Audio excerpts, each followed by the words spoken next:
Do you have a suggestion for a Rockstar Impact Podcast guest? Go to impactpodcast.com and just click Be a Guest to recommend someone today. This edition of the Impact Podcast is brought to you by ERI.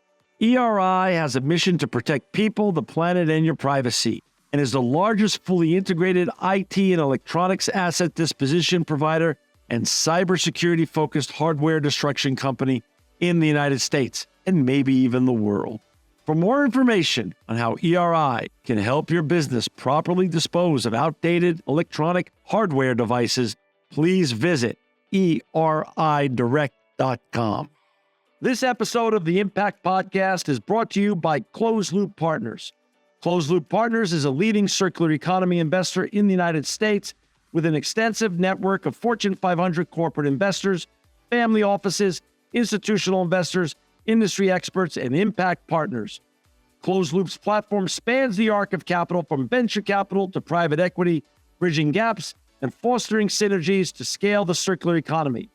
To find Closed Loop Partners, please go to www.closedlooppartners.com.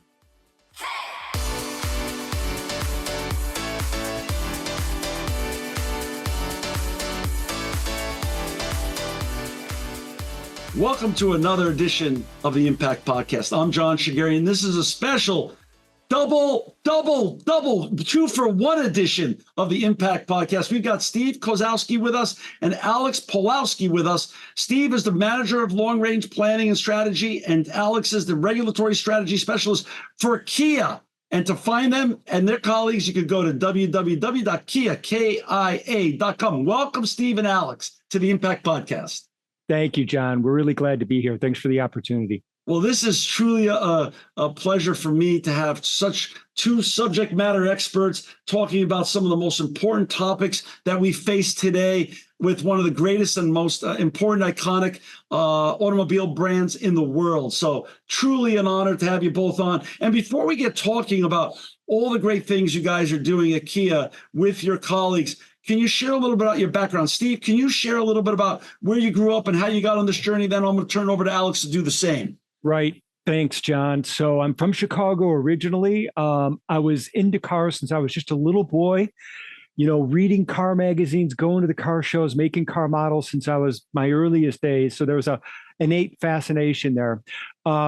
And I went to a school in Michigan called Northwood University. Northwood University is kind of renowned in the automobile business to learn about the industry. I was hired on by Honda when I graduated, moved to California, and hopped around a little bit between Honda and Nissan and Mitsubishi and Kia, principally in automotive market research and automotive product planning. Advanced planning strategy had to do with portfolio planning, powertrain planning, things like that. And in 2012, the head office in Seoul reached out and said, we want to start talking and working with you on EVs. Let's work together and formulate a plan. And we started with the Soul EV for lots of reasons. The package and the market was pretty, at the time, really receptive to the car. They really liked it. So we thought it would be the right direction to go. And then after that came the Niro hybrid and the Niro EV and the second generation Niro EV. And around 2016 and 2017, we started talking about our first dedicated EV, which was the EV6. And this is when you think about that car came to market in 2021. And around 2015, late 2015 and 2016 is when they started the platform development, all of the upfront engineering that went into that car. So we started engaging with R&D in Korea about what it is we wanted and why, and how much range and charging speed, charging time, macro level trends that were influencing marketplace demand and that kind of thing. And so I worked on that. We brought that car to life in 2021 for 22 model year. And then around 2019, started working on the EV9, which is our 3-row EV SUV, which launched this year. And started with the upfront concept and the planning and the range and who's the target buyer and things like that. And now Alex and I work together principally on regulatory strategy, but our work is foundational and fundamental to the portfolio in terms of what kinds of EVs, how many hybrids. It's very comprehensive, and it shapes the direction of the powertrain strategy. So that's kind of a short history, John. And so you joined Kia back with this mandate back in 2012. Is that right? So I actually joined in 2005, but 2012 is when we got the memo, right, like on creating the EV strategy. And I want to hear Alex's background, but when were you two introduced and then became like the dynamic duo of the strategy? Alex, give me your background and tell me when you and Steve got introduced and then became Batman and Robin of EV car electrification at Kia. Yeah, so great to be with you, John. So I grew up in Virginia Beach, coastal town in Virginia. I grew up around the water. My parents still live there. I grew up with a very innate sense of environment, and that's something that's always been driving me through school and eventually career. Eventually got my way to University of Virginia on my undergrad, doing engineering. During that time, before all that happened, like my parents worked my mom as a highway engineer, roadway designer, still does. My dad was a land surveyor, so transportation was always in the background growing up. And I was that kid, at 5 years old, going through parking lots, saying what every car was, et cetera. Bikes, boats, cars, everything, all of it. Got to Virginia, did an engineering degree. I knew in high school that's what I really wanted to do. Did a lot of sustainability projects while I was there. So I always had in my mind process that, this kind of juggernaut, these two things, really important to me. Made my way to graduate school in University of Tennessee and did a program where I was at the Oak Ridge National Lab. So I was there for about 5 years, Department of Energy funded lab, did a lot of research in automotive, as well as some material science, which is what I ultimately ended up finishing out with. And then jumped into the industry right as COVID hit. So took a fun 2-year detour outside of the industry, worked in the DC area, worked a project in the Pentagon, worked a project for a data center, did some electrical engineering work, which I thought at the time wouldn't be related to what I did, but come spring 22, found a great opportunity. Steve was looking for someone to join him, and little did I know that some of all that work I had just done with transformers, electrical equipment, and all this other stuff would be like tied really into stuff that we do. So, yeah, I've been with Kia since summer of 22, and do a lot of work with Steve on a lot of regulation items, but also a lot of like EV infrastructure planning, those kinds of things. We do a lot of work with our DC office with these different regulatory agencies, seeing some of the things, the challenges that we're seeing, but also some of the opportunities, and some other stuff that I'm sure we'll get into. So that's wonderful. And I'm the furthest thing from an engineer. I'm a sales and marketing guy and an entrepreneur, but I'm very lucky because I have such an appreciation for what you both are doing. Some years back, I became business partners, and he sits on my board with J.V. Straubel, the co-founder of Tesla. And just to be, around that kind of humble greatness, he is one of the most humble and genuinely brilliant human beings I've ever been around. And I just have such an appreciation for what all of you that are leading this electrification of the automobile industry are doing, and how important it is to the future of the planet is just incredible. But it was a moment, I have to tell you. The first time I met with JB, when I arrived and he was picking me up from the airport, and he picked me up in a Tesla, I said, this is a little bit like a pinch myself moment with the co-founder of Tesla in the Tesla. That was about it for me. But wow. Yeah, it is.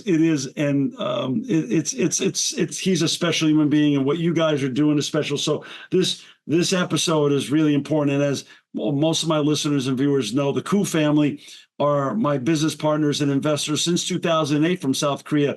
So I've been in South Korea 4 to 6 times every year since 2008, and Korean innovation and Korea the dedication to innovation and staying ahead is second to none. And I've gotten such appreciation for that over the years. So to have Kia on with you guys is, again, a double whammy for me. But let's get into the macro. Kia is this wonderful large brand. For our listeners and viewers, just to understand a little bit, annual revenues over $77 billion. There's over 51,000 employees, and you guys serve over 172 countries around the world.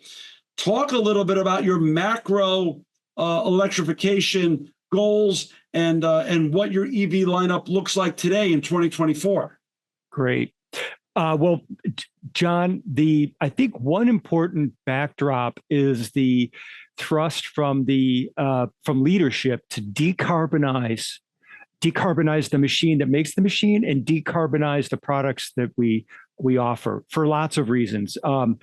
As Alex was citing, and a lot of folks within our company who are working on all this, myself included, is the concern for the environment. And at the highest level, the chairman, E.S. Chung, has set a target as 2045 to be net zero. And so the factories around the world, the offices around the world, the supply chain, the logistics, everything is being sort of re-engineered to enable that. And then concurrently, the product lines in the United States, Europe, other markets around the world are being similarly engineered to be decarbonized. And this means more and more electrification, more hybrids, more plug-in hybrids, more battery electric, and a lot of other cool things.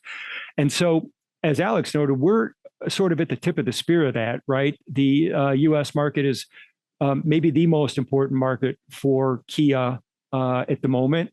Europe is important, so is the Korean domestic market, but we are a really important market. So the products we offer are only going to become more and more electrified in the future. Currently, in 2024, we have 4 hybrids and 3 EVs and 3 plug-in hybrids, which we're very proud of, and they're doing very well. If you look at the sales volumes and the share of the market and things like that, it's doing very well. We actually need to get more hybrid vehicles. We're working on it. Same with plug-in hybrids.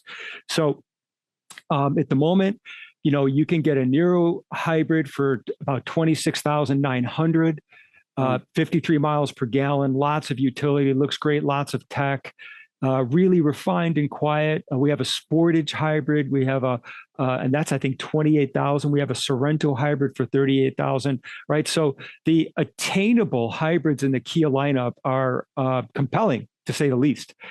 And then on the electric side, we have a Niro EV. It's available for $39,000, goes 253 miles. The EV6, 310 miles for $42,000, and then the 3-row EV SUV EV, which is the EV9 for $54,900, 304 miles. So what we're really trying to do, John, is target the U.S. core buyers with products that are you want a hybrid, we got it for you. You want an EV, we got it for you at attainable price points. So that's kind of the macro level view. And Alex, if I missed something, please let me know, chime in. Alex, talk a little bit about what Steve just said. It sounds like if you deliver in the EV marketplace a high quality, innovative product that really delights your customer base at an affordable price, that's sort of where the magic happens. It's converging affordability with innovation and quality. Is that sort of where, that convergence is where you and Steve look to aim and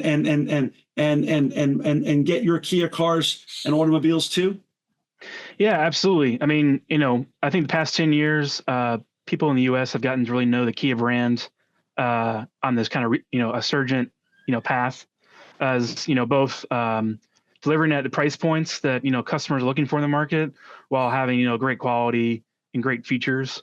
So it's a continuation of, of that effort.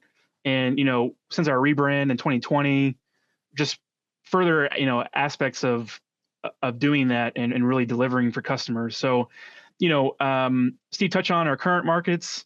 We know globally we have new vehicles that are coming that, we know that are coming as well here in the US. And, that's what we're trying to aim for.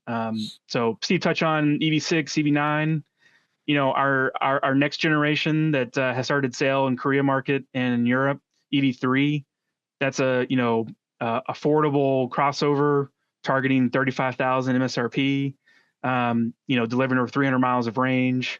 We're really looking forward to where customers have told us, through this process that, I really like this vehicle. My next purchase for my other vehicle, I'm really looking for something, in this closer to the price point that I've been buying my other vehicles.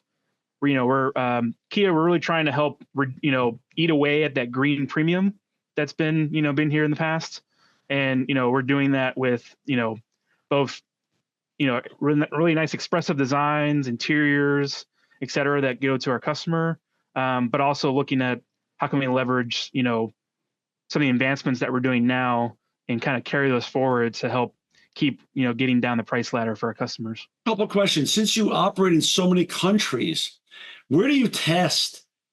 Like when you've come up with another great affordable Kia brand EV car, automobile, where do you test it? Do you typically test that in California? Do you test it in South Korea first, or is it tested in Germany? Where do you do testing before you roll out at scale some of your newest and best innovations? Yeah, John, very important point. In order to keep the quality right, you have to test around the world. So the short answer is we test everywhere. We test. The first cool thing is the R&D center in Namyang, Korea is designed to enable sort of real world tests on the test track there, but also simulated test tracks.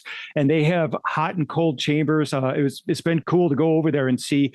I'll never forget, we saw, it was like 2012 or 13, and we went to the one part of the R&D center, and they had a Tesla in a hot chamber that was simulating driving through Arizona on a 112-degree day, which I thought was pretty cool, right there. And they can do the same with the cold chamber. But the real world tests get done, for example, cold tests get done in Swedish Lapland, right? International Falls, Minnesota, where it's, -10, -15, that kind of thing. And then also here in the United States, in our Mojave, California test center, and also on the streets of California. You might see some pictures now and again. And then in Europe, they have another R&D center over there that they use, but they also test on the Nürburgring, which is important. And this is really useful for developing and tuning the chassis dynamics and how the car feels. And then, of course, in South Korea as well at the R&D center in Namyang, as I mentioned. When you're moving people over, Alex, from to buy your great automobiles, do you typically find it's easier to get a new Kia buyer already who's had an EV, or are they coming from the old gas models to Kia? Do you have a profile on a new Kia buyer that you're starting to understand more and more of? Yeah, absolutely. I mean, it's a mix of both. Getting to that, and Steve focuses a lot on this aspect of who are our conquest buyers. Steve, want to give them a little taste? Yeah, John, this is another important point. So it is, as Alex said, it's a little of both. One is, it's probably about, if you look at the Kia EVs in aggregate and you look who's trading and where they come from, it's about 60 to 70% are conquest buyers, new buyers to the Kia brand. And we see the trade-ins from all over the place. Tesla, Model Y, Model 3, other electrified offerings like Nissan Leaf or Ford Mach-E, that kind of thing. But we also have a fair number of Kia EVs owners who've been with us for quite a while. For example, a Niro EV that's being traded in on an EV6 and that kind of thing. So we like to feel pretty good about conquesting competitive brands because it's a signal of the world-class quality and the competency of the cars. But we also like to keep our owners in the family. Got it. you have an ambitious goal. Kia has an ambitious goal of having 60% of its sales come from electrified vehicles within the next 5 to 6 years. What, explain, is that incredibly, it sounds like a huge goal. And if it is, what's the challenges and what keeps you guys up at night to achieve that very, that highly penetrative model? Right. So this is another important point, John, because Alex and I work very closely with the product planners who are planning these cars and our leadership on what is the prescription that aligns with market preferences, that aligns with regulations, that aligns with initiatives from our senior leadership. And we definitely feel it in the market. Firstly, I'll answer your questions, but sure. The proportion of the market that's becoming more and more electrified, it's almost increasing 50% annually, and this is all in. This is hybrids and plug-in hybrids and EVs. So our pace is also on that same vector. So we are confident that the expansion of hybrid offerings in Kia's lineup, right? We have 4 right now. There's going to be more in the future. By the end of the decade, probably everything, almost everything in the lineup will be offered in a hybrid, definitely some electrified form. And again, these line up with our initiatives to reduce the carbon, to improve fuel economy, to do the right thing for the climate and in the world. So we'll be looking for more hybrid offerings in higher volumes. We'll be looking for more EV offerings. Alex touched on this with the EV3 and the EV4, so that by the end of the decade, we'll have multiple EVs up and down the price ladder. And so collectively, between the hybrids and PHEVs and EVs, we'll be probably north of 60% by the end of the decade. Wow, that's incredible. Talk a little bit about, there's not a day that we wake up now and either read a major publication, the New York Times, Wall Street Journal, or watch Bloomberg or CNBC. We don't hear about this sort of hype cycle that we're in the middle of called AI. Is AI going to play a role in your design and planning and a data meta-analysis for your strategic planning for Kia's years to come, and how you approach both designing, building, and launching your new vehicles? Yes, and yes, and yes, and yes. It already is, John. The ability for AI to integrate with all of those disciplines is astounding, and all of that stuff that you read and hear is true. It's unbelievable what it can do for design in terms of listening to what or interpreting what it is, the stimulus you give it, and what it can feed back. And then concurrently on the engineering and development side, it's also making a huge impact on speed to market. In fact, this company is known for speed. You could almost say there's Kia speed. It's very agile, and the company is constantly refining its development process, and it's able to take chunks of time out of the development process. And AI is a big part of that. And Alex is so sharp, and I would defer to him on some of these kinds of topics because I know he gets into it. And Alex, if you want to comment on what you're seeing and hearing.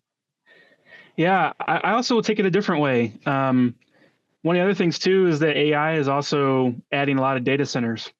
You see that more and more.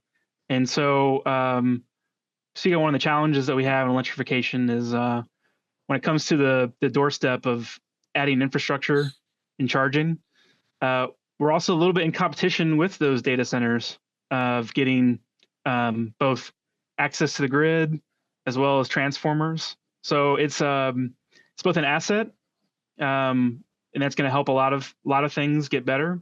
But it's also in the short term, also a battle that we have as well, which has been fascinating.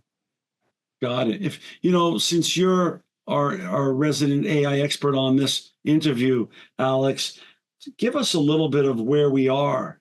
If AI, we're just finished up the World Series here. If AI was a baseball game, and the hype cycle is going to end, but the trend will continue, Are we at the bottom of the first inning? Are we on our way to the stadium and the game hasn't even started yet?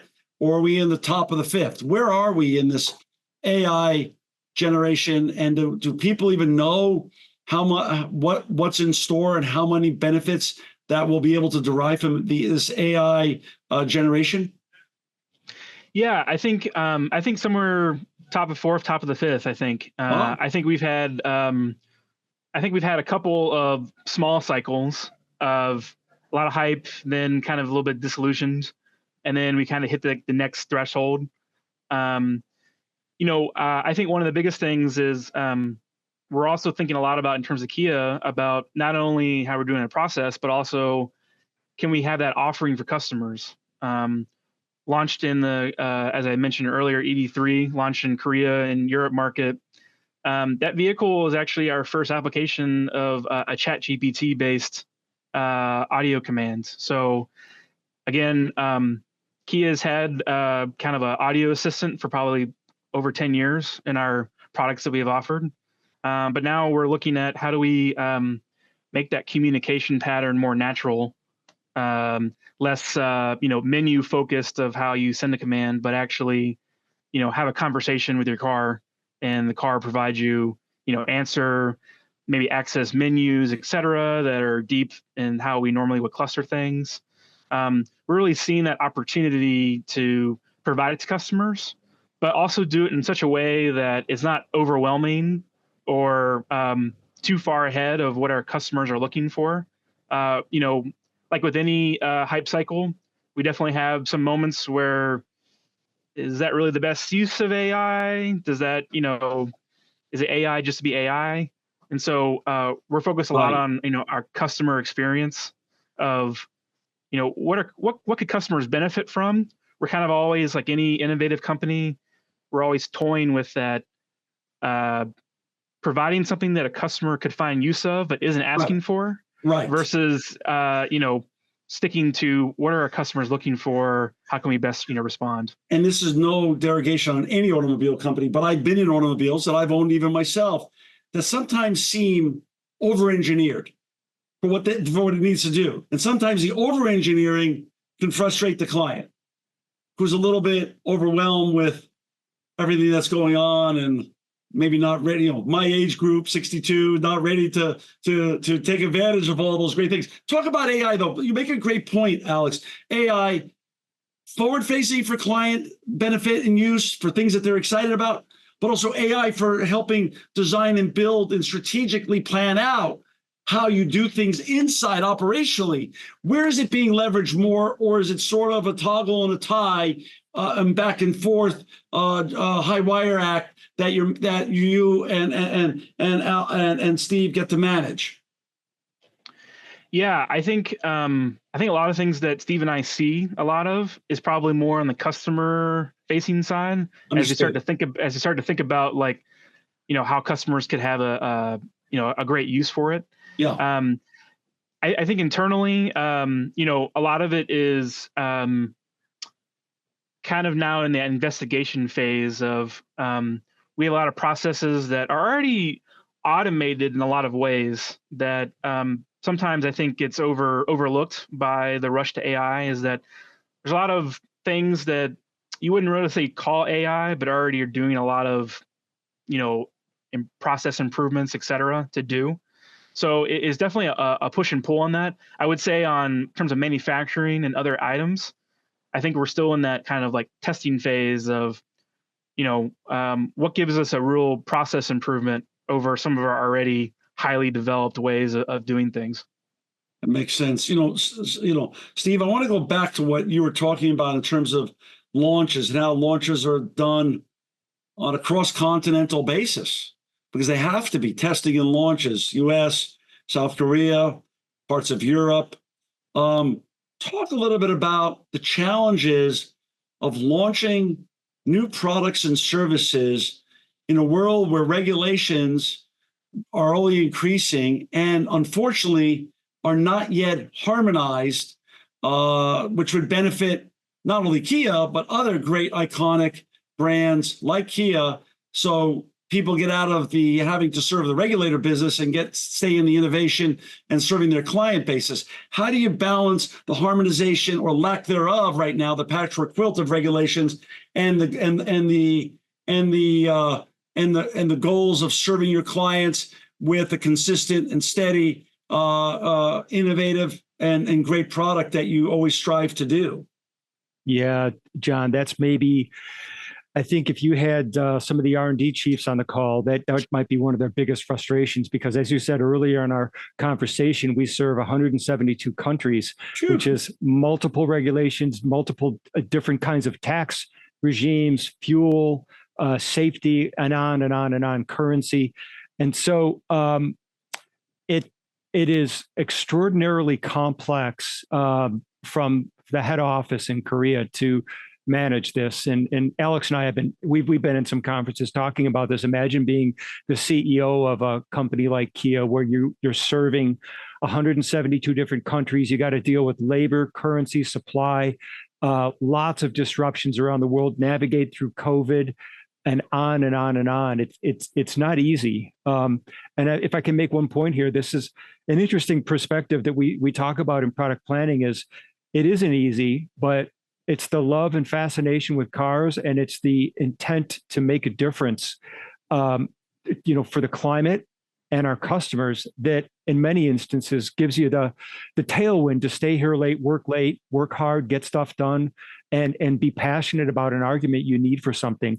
But to answer your question a little more deeply, one common thread between probably the majority of these markets, be it Europe or China or South Korea or the US, North America, and other markets, is electrification. And so the demand in North America for hybrids, the demand in Europe for hybrids, and so forth around the world is kind of the common thread that a little bit simplifies this complexity with regulation. So around the world, the regulatory structures are looking for less and less and less and less carbon. And that's sort of a helpful foundation if you're a chief engineer for the Nero, right, or the EV6 or something like that.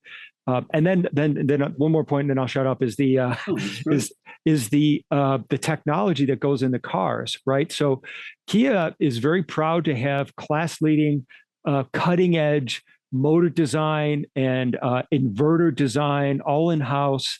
And then great partnerships with battery suppliers like SK On, like LG, and so forth. And we all work collectively on these common topics, common initiatives. So the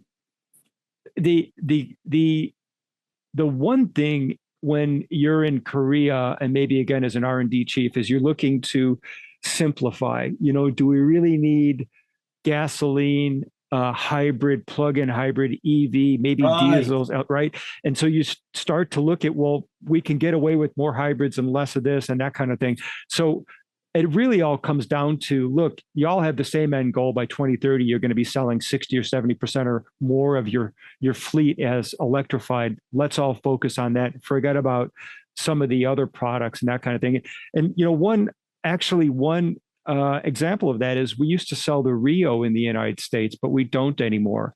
And we're refocusing the portfolio, right? And the hybrid Carnival, which just went on sale in the US, is selling like gangbusters in Korea, and so forth. So there's a lot of, as you kind of simplify our efforts globally, these kinds of things emerge as the tactics and the strategies to do that. Got it. Given that South Korea is a small country, geographically speaking, and because of my unique partnership with the Koo family and LS&M family, which is the Koo family in the smelting industry over there, what I've learned is Korea and Japan, smaller countries around the world, Germany, UK, Spain, were much more ahead of us in the United States with regards to the sustainability revolution, the circular economy revolution. Since that's part of the DNA of South Korea, and then that, of course, affects the leaders of these great companies such as Kia. Talk a little bit about not only making innovative and great and affordable products, for your clients to enjoy and use around the world. But talk a little bit about this new trend now in the United States, a new trend, but the OEM's new trend of adopting design for sustainability divisions and creating more circular automobiles. Where does Kia fall on that? And how do you feel about Kia's circular input into the vehicles before they even hit the marketplace? Yeah, John, really important point. And Alex, I see you turn your mic off, but we'll both chime in. I'll give a little backdrop, and we can get into some details. But I think one thing you made a point about maybe Asian companies, Asian car companies that seem innately more mindful of resources, and I think that's a key factor, right? And for lots of reasons, for lots of reasons. But in the United States, the mindset's a little different. It's a geographically huge country.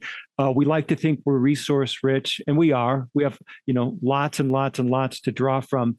But I think in Japan, in Korea, they're more mindful of efficiency and so forth. And even within our own company, there are some principles that relate to diligence and efficiency and harmony and things like that.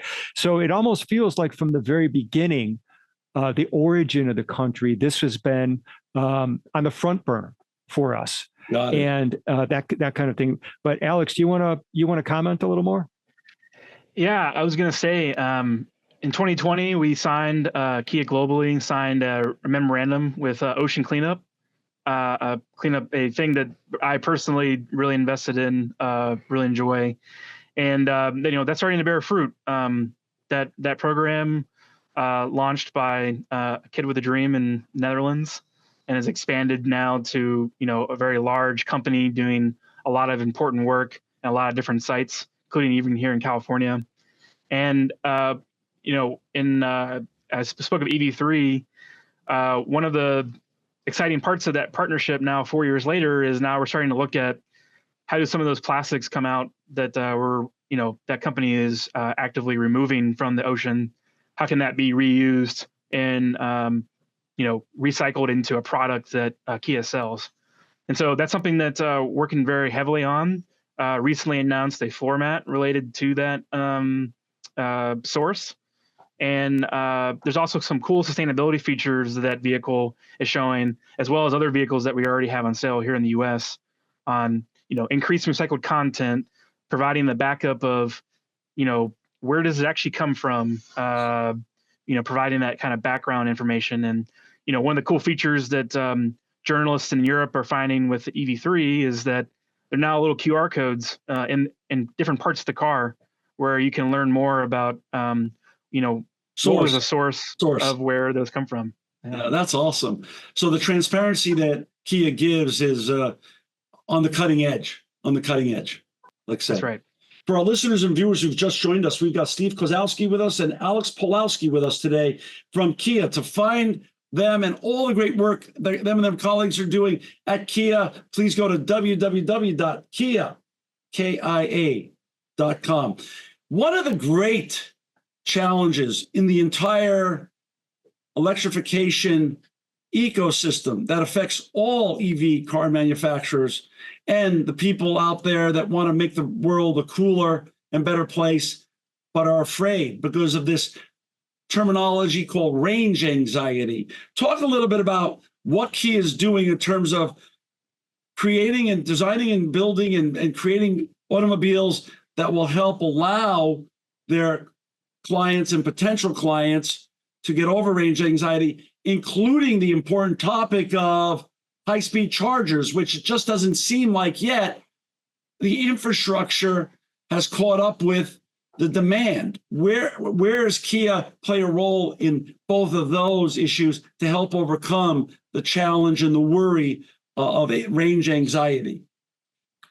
Okay, well, a couple things. One is we really advocate EV owners to charge at home overnight using a 240 volt level 2 charger, and we make that charger available on kia.com, or you can get it through the dealer. It's a ChargePoint Flex. We also have a partnership with Qmerit, which is the largest EV charger installer in the U.S. And if you need to get it installed, they can handle it. So we like to approach charging sort of from a 3-pronged approach, which is home charging, and then public DC charging, on Electrify America or EVgo, and soon on the Tesla superchargers. And then like mobile chargers, where we have a relationship with Ampere to provide a mobile charger as an accessory, or in some cases, eventually as standard equipment. So so that should keep your charging covered. The other part of it is one of the technologies. One of the things we thought years ago was important was high-speed charging. People don't have time. South Korea is a very fast-paced, Seoul is a very fast-paced city, and time is important. And it's important for us here in the U.S. And so the ability to recharge your car in about 20 minutes or 25 minutes is ever more important. And so the engineering that's gone into EV6 and EV9 avails that to customers through very high voltage systems, 800 volt architectures, and a lot of other factors inside the cells, the cell design, and the thermal management, the battery management, that kind of thing. But the point is, in the world of charging and like range anxiety, this is really important because it gives Kia an advantage and gives Kia owners an advantage in that they can charge their cars very quickly. But on the topic of range anxiety, one of the things we noticed, John, is if you go to the market broadly and say, well, hey, how many miles of range do you need? Well, first off, do you own an EV? No. Well, how many miles of range do you need? Well, I think I need 420 or 450 because that's what my gasoline car says. But if you go to people who own an EV already and say, how many miles of range? 250, 300 is okay, because they charge frequently, a couple times a week at home, that kind of thing, or at work. And so the fact is a 300-mile EV is more than enough. And so that's part of it. And the other part of it is the proliferation of EV chargers. One of the things that Alex has become expert on is understanding that vector in the US market of what is the EV charging landscape look like, and how is it growing, and are we getting better, and things like that. And I think the answer to all those questions is yes and yes and yes. There's more chargers every day. I think, Alex, you said just a couple of days ago, the US crept over 200,000 US chargers. So with that backdrop, I would defer to Alex to talk a little more about kind of range anxiety and how chargers and charging fits into that.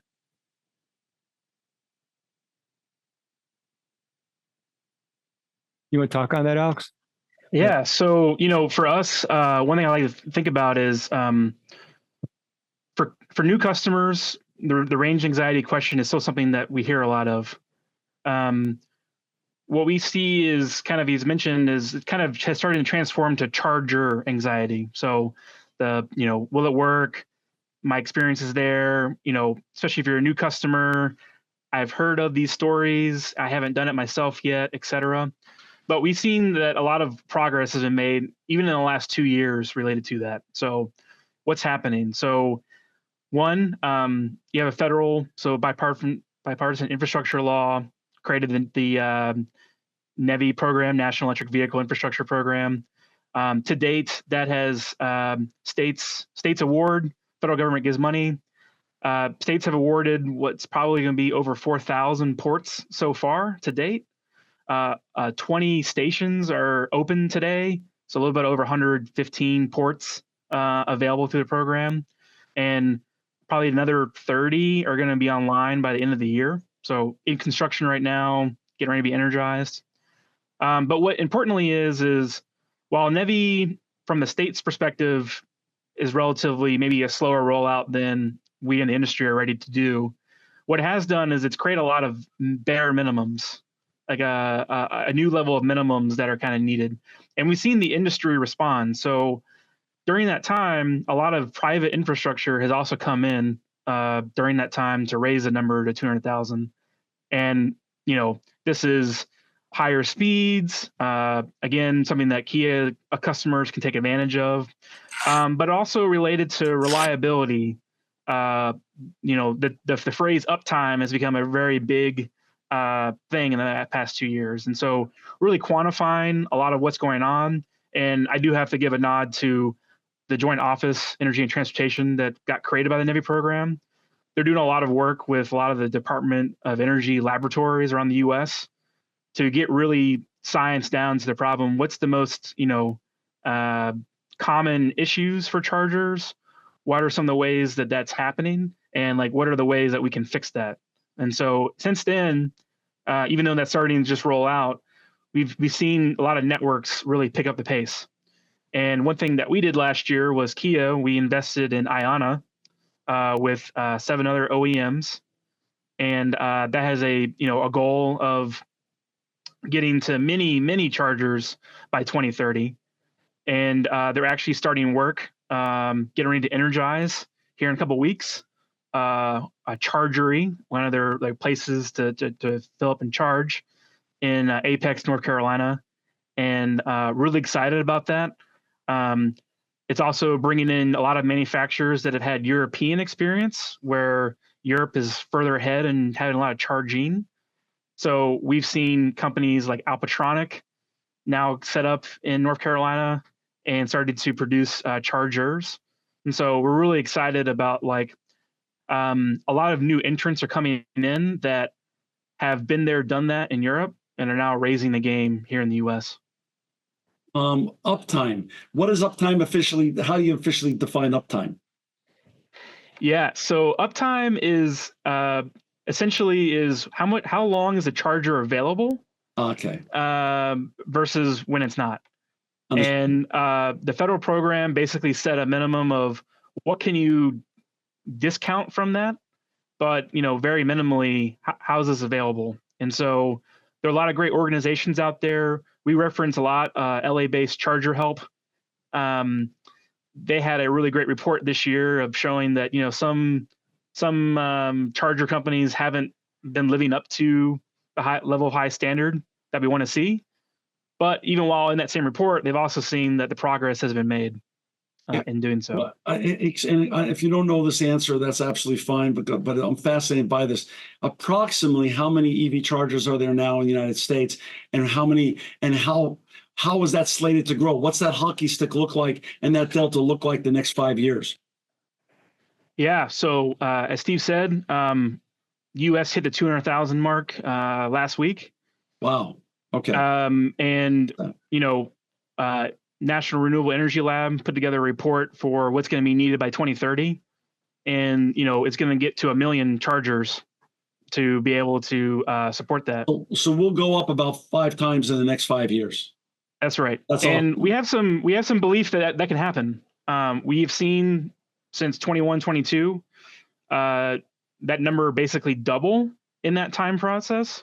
So between some of the NEVI funds, which again is a small down payment, but a lot of the funds that it's helping to leverage and increase, we're seeing a lot of private investments, including Iona, be some of the ones that are going to help us get to that point. That's great. What keeps you guys up at night? You're doing great. Kia is obviously one of the leading brands in electrification around the world, and you've got a good thing going. But what challenges do you guys face to continue this great growth, to continue your market leadership penetration, and the lofty goals that you have at 60%? What's some of your biggest challenges that you'd like to talk about? Because it's fascinating to understand also not only how good the sausages taste, but how the sausages are made a little bit. Yeah, John, there's lots and lots to keep us up. I think the one thing that is on everybody's mind is cost. Cost, because we know there's appetite in the market for lower and lower priced electrified vehicles, be it hybrid or especially EVs, and extracting the cost out of the parts of the car, principally the battery, is really tough. And we have, as I mentioned, we have high level initiatives from our leaders, to sell more and more hybrids and EVs and so forth. And we're over here saying, yeah, but boss, the cost is still high. It's not easy. And so, but we have some really smart engineers in Korea and the United States who are working on this, on working with companies like LG and SK and others to work together to take cost out of the structure, take cost out of the system, using AI to bring things to market more quickly. And so I think for me, like laying there at night at midnight, going, "My Lord, what are we going to do here?" But it's getting down to battery cost, and then the other part that's an overlay on that is the Inflation Reduction Act, right? So Alex mentioned NEVI, but the other big governmental support comes from the Inflation Reduction Act, which rewards U.S. production of batteries. And this is the challenge, John, is we're pivoting from lower cost parts of the world to supply battery elements to other parts. For example, instead of from China, we're going to Australia or maybe Indonesia, even the United States. Alex referenced Arkansas, and there's other parts that supply lithium, Nevada, and so forth. But to bring that to market at the right cost to enable the right price is not easy. So what I kind of feel like ultimately is that we have really strong, really good products right now. Over the horizon a little bit, there's a couple cars that are going to move down market in terms of price, are going to get you more range. But by the end of the decade, I think this wonderful combination of next generation EV technology, this prolific EV charging infrastructure that Alex talked about, by like 2028, 2029, I think these headwinds that we're feeling might actually turn into tailwinds, honestly. So great. That's really exciting. I have an OG. You guys, you've been there since 2005 or so. Steve, Alex, sort of a new G. He's been there for 2 or 3 years. Talk a little bit about, combined aspirations for the years ahead. Obviously, this is one of the most exciting times to be doing what you're doing, because it's not just innovators innovating anymore and hoping, crossing your fingers that the marketplace will love you. The marketplace is loving you, and it's loving you for good reason, because no matter where people are with regards to their science backgrounds and things and such, climate change is irrefutable. There's not a day we look at the news and we see another climate disaster. These things weren't happening at the velocity or at the size that these are happening now. So tell me a little bit about the excitement of being in a world that wants circular economy, the shift from the linear to circular economy, that wants sustainable practices, that wants to cool off the planet and electrify the planet and get away from carbon fuel. Talk a little bit about being at the sort of the ground zero for all of that, and where you could take it in the next couple of years ahead. How excited you guys, and what keeps you guys inspired on a regular basis? I think, firstly, it is really cool opportunity to be able to work with our leadership, and I think some of the best engineers in the world, in Korea, in North America, with this company. And these guys have the same motivation, John, that you feel and that Alex feels. They're making a difference. They want to make more of a difference, and they've been exceptional at bringing these cars to market that use less petroleum in the interior. We're using recycled plastics from the ocean. I'll tell you, I'll put it like this. So we have steadily been decreasing our carbon footprint as a portfolio, and we're going to be bringing more cars to market in higher volumes that emit less CO2, that consume less petroleum in the interior, and give a better driving experience and consume less fuel for the customer. So you step back and you look at all this, and it's really cool and exciting and motivating to be a part of it. And, Alex and I and others in product planning here, we get faced with challenges every day to make this happen. But there's an energy that you feel when you do make a difference. And we have for example, we have an EV3 here, and it's just cool now and again to go down there and look at the car and take it out and drive it and feel like, these cars just keep getting better and better and better, and they emit less and less and less carbon. They're coming to market at lower and lower prices, and this is now. And so, like, what's in the laboratory is, I think, going to blow your mind, really.